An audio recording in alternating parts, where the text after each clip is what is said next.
Hi viewers, welcome to our channel. ప్రస్తుతం మనతో పాటు దాము బాలాజీ గారు సీనియర్ జర్నలిస్ట్ ఉన్నారు. వారితో ఒకసారి మాట్లాడదాం. సార్ నమస్కారం. సార్ నమస్తే సార్, మెడ్చల్లో సిఎంఆర్ ఇంజనీరింగ్ కాలేజ్లో అమ్మాయిల నగ్న వీడియోలు అంటే బాత్రూంలో కెమెరాలు పెట్టి తీశారు అన్న ఆరోపణలు వాళ్ళు చేశారు. సో దాని మొత్తం కూడా హడావిడి చేశారు వాళ్ళు. మా మా వీడియోలు అన్నీ కూడా తీశారు, ఒకసారి ఈ కాలేజ్ యజమాన్యం పైన చర్యలు తీసుకోవాలన్నట్టుగా స్టూడెంట్స్ అందరూ కూడా ధర్నా చేశారు. అసలు ఏం జరిగింది అక్కడ? నిజంగా వీడియోలు చేశారు? అంతకుముందు మనం ఏపీలో కూడా ఇట్లాంటి ఘటన చూసాం సార్, మరి ఇప్పుడు ఏం జరిగింది ఇక్కడ? ఇక్కడ మేడ్చల్లో కండ్లకోయలో సిఎంఆర్ ఇంజనీరింగ్ కాలేజీలో ఐటీ విభాగానికి సంబంధించిన మహిళా హాస్టల్ ఉంది. ఆ మహిళా హాస్టల్ బాత్రూముల్లో అమ్మాయిలు స్నానం చేస్తున్నప్పుడు వెంటిలేటర్ నుంచి సెల్ ఫోన్లు అక్కడ పెట్టి వీడియోలు తీశారనేది అమ్మాయిల ఆరోపణ.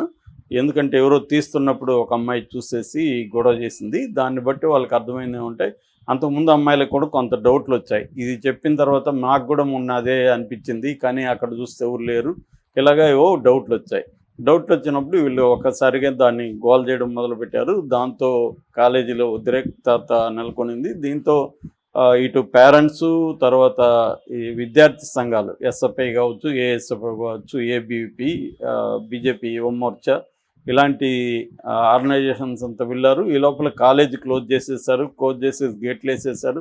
గేట్లు వేసినా కూడా ఏబీపీ లాంటి సంస్థలు గేట్లని బ్రేక్ చేసి పైన గోడకి దూకి వాళ్ళు ధర్నాలు చేయడం మొదలుపెట్టారు. దీంతో ఒక్కసారిగా టెన్షన్ వాతావరణం నెలకొనింది. దాంతో పోలీసులు రంగంలో దిగారు. ఏసీపీ శ్రీనివాసరెడ్డి ఆధ్వర్యంలో పోలీసులు వెళ్ళారు. వెళ్తే వీళ్ళు ప్రధానంగా ఆరోపించింది ఏంటంటే, ఈ హాస్టల్స్ ఏవైతే ఉన్నాయో దాని వెనకనే పని వాళ్ళ కోసం కొన్ని వాళ్ళ ఉండడం కోసం క్వార్టర్స్ కట్టించారు కాలేజీ వాళ్ళు. ఆ పని వాళ్ళు అక్కడ ఉన్నారు, వాళ్ళకి ఈజీగా అందుబాటులో ఉన్నాయన్నమాట. ఇవి వాళ్ళు వచ్చేసి వెంటిలేటర్ ఎక్కేయచ్చు ఈజీగా. సో అది అమ్మాయిలకి తెలిసిపోయిందనమాట. సో వీళ్ళే చేస్తుంటారని ఆల్రెడీ మెస్లో పనిచేసే కొంతమంది మీద వాళ్ళు కంప్లైంట్ ఇచ్చారు. సో దాంతో వీళ్ళు ఏం చేశారంటే, పోలీసులు వెళ్ళారు. వెళ్ళి అక్కడ ఆ వీళ్ళు ఏవైతే ఆరోపిస్తున్నారో ఆ వెంటిలేటర్ దగ్గర వేలి ముద్రలో ఉండే అవకాశం ఉంది. ఎందుకంటే దాన్ని పట్టుకొని వెళ్ళాలి కదా పైకి. సో ఆ వేలి ముద్రల కోసం వీళ్ళు వేలి ముద్రల ఎక్స్పర్ట్ని పిలిపించి ఇవన్నీ కూడా సేకరించారు.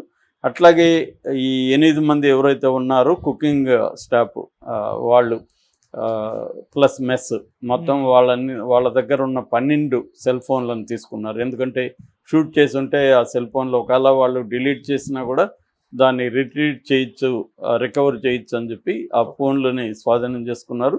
దాంతోపాటు వాళ్ళని అదుపులోకి తీసుకొని ప్రశ్నిస్తున్నారు. అదే కాకుండా మెస్ ఇన్ఛార్జి సెల్వం అనే అతన్ని, తర్వాత వార్డెన్ ప్రీతిరెడ్డి, ఎందుకంటే ఫస్ట్ వీళ్ళు వార్డెన్కి చెప్పారు.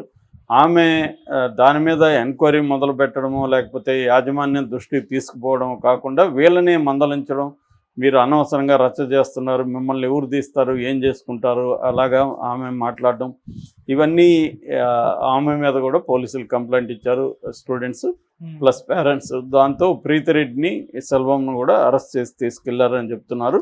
సో ఇప్పుడు ఏసీపీ శ్రీనివాసరెడ్డి ఆధ్వర్యంలోనే ఇది నడుస్తుంది. ఆయన ఏం చెప్తున్నారంటే, వీళ్ళు కంప్లైంట్ ఇచ్చిన దాన్ని బట్టి ఇప్పటి వరకైతే మాకేమీ వీడియోలు కానీ ఏమీ దొరకలేదు, బట్ మేము ఇంకా వాటిని రికవరీకి ఆ ఫోన్లు అవన్నీ చూస్తున్నాము, అట్లాగే వాళ్ళని విచారిస్తున్నాము. ఆ వేలు ముద్రలు కూడా వస్తే ఈ స్టాఫ్లో ఎవరి వేలు ముద్రలతో అవి సరిపోతాయి అనేది వీళ్ళ వేలు ముద్రలంతా కూడా మేము కలెక్ట్ చేసాము. ఈ ఫింగర్ ప్రింట్స్ ఎక్స్పర్ట్లు దాన్ని సరిపోల్చి చూస్తారు, కంపేర్ చేసి అనేది చెప్తున్నారు. అయితే పేరెంట్స్ మాత్రం తీవ్ర ఆందోళన వ్యక్తం చేస్తున్నారు. ఎందుకంటే వాళ్ళ అమ్మాయిల వీడియోస్ని అప్లోడ్ చేస్తే ఒక్కసారి నెట్లోకి వెళ్ళిపోతే, ఆన్లైన్లోకి, దాన్ని ఇంకా డిలీట్ చేయడం కష్టమైపోతుంది. ఎందుకంటే అవి అనేక వందల వేల సైట్లు పోర్న్ సైట్లలోకి వెళ్ళిపోతాయి. వెళ్ళిపోయినాక వాటిని డిలీట్ చేయలేం. కొన్ని సైట్లకు కంప్లైంట్ ఇస్తే వాళ్ళు తీస్తారు టెంపరీగా, కానీ మళ్ళీ కొద్ది రోజుల తర్వాత పెట్టేస్తారు వాళ్ళు. సో ఎందుకంటే అది $multi-billion బిజినెస్ ఇండస్ట్రీ అనేది. సో ఇది రియల్ ఇమేజెస్ అన్నట్టుగా రియల్ అమ్మాయిలదంటే దానికి డిమాండ్ కూడా ఎక్కువ ఉంటుంది. మనం కృష్ణా జిల్లాలో కూడా చూసాం కదా, ఆంధ్రప్రదేశ్లో, అక్కడ కూడా ఇలాగే ఆరోపణలు వచ్చాయి. అదైతే నేషనల్ ఇష్యూ కూడా అయింది.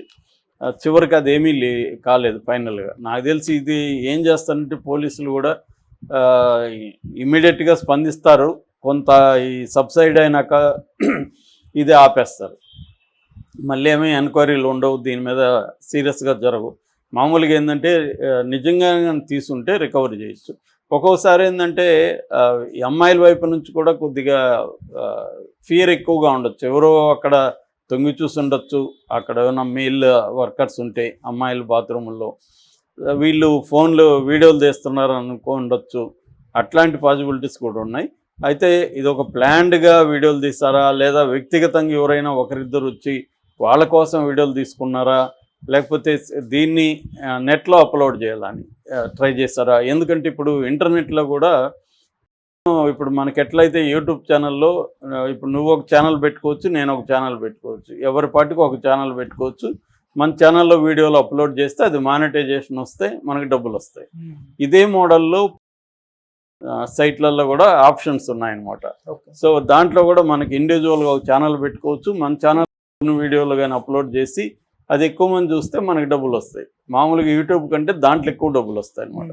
అలాగే ఈ మధ్య ఇండియాలో కూడా కొంతమంది కపుల్స్ వాళ్ళ వీడియోలు వాళ్ళే పోర్న్ వీడియోలు తీసుకొని అప్లోడ్ చేసుకొని ఆ రకంగా డబ్బులు సంపాదించే కల్చర్ కూడా బాగా పెరిగింది. ఎవరికి వాళ్ళే చేసుకుంటున్నారు కపుల్స్.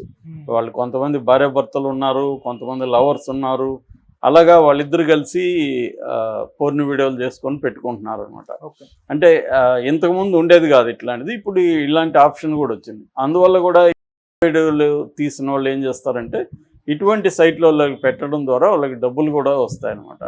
సో అలాగా ఏమన్నా ఇప్పుడు ఏంటంటే స్మార్ట్ ఫోన్ వచ్చేసినాక మన వాళ్ళకి ఇవన్నీ కూడా తెలిసిపోయింది. మామూలు పెద్ద చదువుకోని పల్లెల్లో ఉండే వాళ్ళు కూడా ఫోన్ ఉపయోగించడం అలాగా, ఫోన్లో రీల్స్ చేయడం అలాగా ఇవన్నీ బ్రహ్మాండంగా చేసేస్తూ ఉన్నారు. ఇది పెద్ద కష్టమైన పని కూడా కాదు. ఎందుకంటే వీడియో తీస్తారు, ఆ సైట్లోకి వెళ్తారు, దాంట్లో ఆప్షన్ ఉంటుంది, ఛానల్ పెట్టుకోవచ్చు, దాంట్లో అప్లోడ్ ఆప్షన్ ఉంటుంది, అప్లోడ్ కొట్టేస్తారు, ఫోన్లో నుంచే చేసేయచ్చు మొత్తం, కంప్యూటర్స్ కూడా అవసరం లేదు. సో ఇలాగా డబ్బు సంపాదించే మార్గం. ఇప్పుడు ఒకసారి అక్కడికి వెళ్ళిపోయినాక దాంట్లోంచి ఒక్కసారి నీకు స్క్రీన్లో ఏదొచ్చినా స్క్రీన్ రికార్డర్ కానీ ఉంటే మన దగ్గర స్క్రీన్లో ఏది కనబడినా డౌన్లోడ్ చేసేయచ్చు. సో డౌన్లోడ్ రికార్డ్ అవుతుంది, రికార్డ్ అయినాక డౌన్లోడ్ అవుతుంది, ఎడిట్ ఒకసారి జరిగినాక నువ్వు ఎన్ని జాగ్రత్తలు తీసుకున్నా అది మొత్తం ఇంటర్నెట్లో వైరల్ అయిపోతుంది. సో ఇది అమ్మాయిలకి కొంచెం ఇబ్బంది రాను కూడా. అమ్మాయిలకి ఎందుకు ఇబ్బంది, అబ్బాయిలకి ఎందుకు ఇబ్బంది లేదంటే మన కల్చరల్గా అమ్మాయిల బాడీస్ మీదనే ఎక్కువగా ఫోకస్ ఉంటుంది. అబ్బాయిల బాడీ అంటే ఎవరు కూడా పట్టించుకోడు. అదే ఒక అమ్మాయి న్యూడ్ అంటే అమ్మాయిలకు పెళ్ళిళ్ళు కావడం కష్టం కావచ్చు, లేకపోతే ఇంకోటి. ఇది అమ్మాయిల్లో కూడా మార్పు రావాలి. నేను చాలాసార్లు చెప్తున్నాను, అమ్మాయిలు అవాయిడ్ చేయడం చాలా కష్టం రాబోయే కాలంలో. ఎందుకంటే ఇప్పుడు డీప్ ఫేక్ టెక్నాలజీ వచ్చింది, వీడియోలో తీయాల్సిన అవసరం లేదు. అమ్మాయి ఫోటో దొరికితే కూడా చాలు, దాన్ని వీడియోగా మార్చేయచ్చు, ఫోటోనే వీడియోగా మార్చేయచ్చు. సో అలాంటి టెక్నాలజీ. ఇంతకుముందు ఏంటంటే ఒక ఫోటోకి ఈ అమ్మాయి తలని అతికించేవాళ్ళు ఫోటోషాప్లో. ఇప్పుడు అది అవసరం లేదు. ఇప్పుడు ఏంటంటే ఏఐ వచ్చిన తర్వాత ఫోటో ఉంటే దాన్ని వీడియోగా మనం మార్చమని టెక్స్ట్ ఇస్తే వీడియోగా మార్చేస్తుంది. సో ఇప్పుడు ఎలాంటి టెక్నాలజీలు అంతా వచ్చాయంటే ఒక అమ్మాయి అబ్బాయి ఫోటో ఇస్తే వాళ్ళిద్దరు ముద్దు పెట్టుకున్నట్టుగా చేయమంటే వాళ్ళిద్దరు ముద్దు పెట్టుకున్నట్టు కూడా చేస్తుంది. అంటే వీళ్ళిద్దరికి అఫైర్ ఉందని కూడా మనం సృష్టించేయచ్చు. అలాంటి టెక్నాలజీలు అంతా వచ్చాయి కాబట్టి ఇప్పుడు అమ్మాయిల ఒకటి జాగ్రత్త తీసుకోవాలి, రెండు మనం జాగ్రత్త తీసుకున్నా కూడా మనం ఫోటోలు అప్లోడ్ చేస్తుంటాము, మన సెల్ ఫోన్లలో పెట్టుకుంటాము, ఏవైనా లాగేయచ్చు రేపు పొద్దున. సెల్ ఫోన్లో ఉంటే కూడా ఆ ఫోటోలని లాగేసే ఇది పెద్ద విషయం కాదు. సో కాబట్టి ఏంటంటే కొంచెం ఫోన్లు వాడేవాళ్ళు కానీ లేకపోతే అమ్మాయిలు కానీ ముఖ్యంగా కొన్ని రకాల జాగ్రత్తలు తీసుకోవాలి.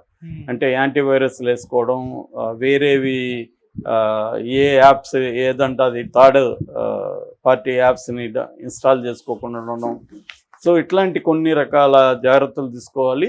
రెండోది కల్చరల్గా కూడా ఫోటో వీడియో పోయితే ఏమవుతుంది అన్న ఒక దీంట్లోకి రావాలి అమ్మాయిలు. అది రాకపోతే వీడియో పోగానే వీళ్ళు టెన్షన్ పడిపోయి వీళ్ళు ఆత్మహత్యలు చేసుకోవడం ఇలాంటివి పెరిగిపోతాయి ఇంకా. ఓకే. దీన్ని ఆపలేరు ఎవరు. అందుకని కల్చర్లో కూడా అమ్మాయిల మైండ్ సెట్లో కూడా మార్పు రావాలి.